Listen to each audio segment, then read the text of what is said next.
everyone, welcome to 10 Minutes to Hired, where we bring you inside information from top companies to help you ace your interview. Today I am here with Vinny and Jess at Cigna. I am Amber Champagne. I just want to start by saying that this is going to be less of an overview and more of what UConn students should know the night before an interview, and kind of just a more specific questionnaire. A more generalized overview of resumes and hiring will be posted on the School of Business Career Development website. So first, I just wanted to ask you if you can quickly give a brief overview of your company and what makes the company unique. Yeah, so Cigna's a healthcare company, but one thing that makes it unique is that just because it's a healthcare company, we have many different roles and jobs that aren't specifically healthcare. We have, a technology program. We have operational leadership, finance development program.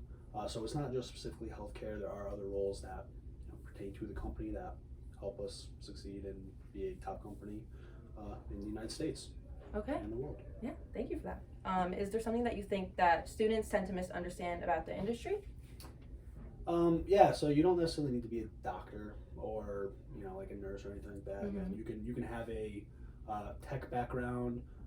You can be you don't even have to have a business background. You could be a theater major, for example. We have you could be a former teacher. We have former teachers in the underwriting development program. So there's many different backgrounds that you can have and still be successful at Cigna and in the healthcare industry. Okay. So yeah. I think that's really important for students to know, because when a lot of times they see healthcare and they think that's not my major. So that's really good for students to know. So now I'm just going to ask a few questions to help students better understand what your company is looking for. So what can students do to best prepare for their interview? For example, what to wear and what to bring, stuff like that. Yeah, so I would say it depends on if it's in person or if it's virtual. So if it's a virtual interview, make sure you are wearing business casual or professional, somewhere in between, and make sure you have good lighting.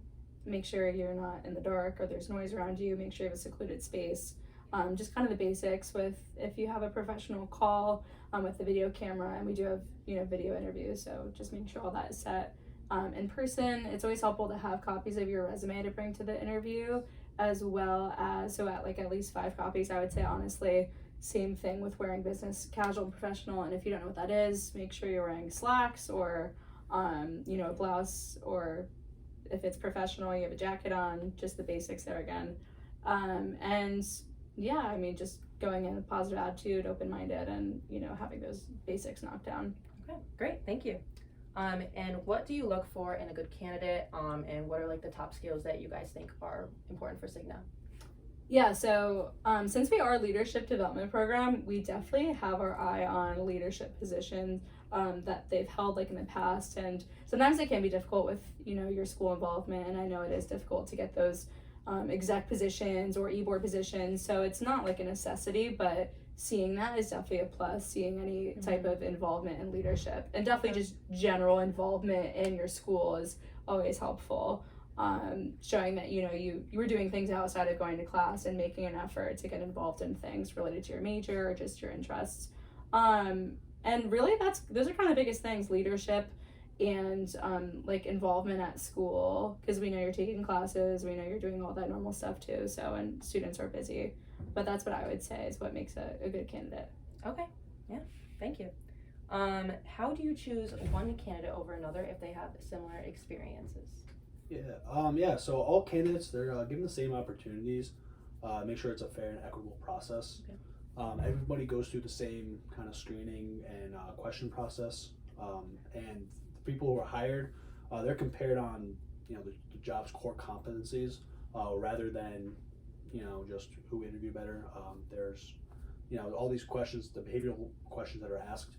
Those are kind of compared to what the role needs, and based on kind of who based on those core competencies aligns best with the role. Okay. That's who's hired. But again, it's everybody's given the same same questions, and it's a fair process where there's no nobody's ahead of anybody else okay. from the beginning. So you guys would say a big thing is leadership for your company? That would probably be the biggest thing. Yeah, totally. Okay. Yeah, but just to make sure no candidate is differentiated, or Yeah. everyone's asked the same questions for the same role. Everyone's given the same opportunity when they apply. Perfect. I think that's great for them to know. Is there anything else that you guys would like to add to our discussion today? Yeah, so our recruitment process is wrapping up for most of our leadership development programs kind of towards the end of the month, so October. So I think that's important to note, just with anyone who's interested in applying to 15 different rotational programs that we have here, just to get those in as soon as possible. And also just kind of a bonus with UConn being, our Connecticut State School, our headquarters are in Bloomfield, Connecticut, which is right in the Hartford area. So that's always a plus too, that UConn students a lot of the times are from Connecticut, so it helps being right next to the office and our headquarters. Okay, thank you. I also want to add in a bonus. At UConn, the Career Development Center has a lot of involvement activities that you guys can join in on or sign up for if you look on the Career Development website. Okay, so that's all I had for questions for you guys today. So thank you for taking the time to interview with us.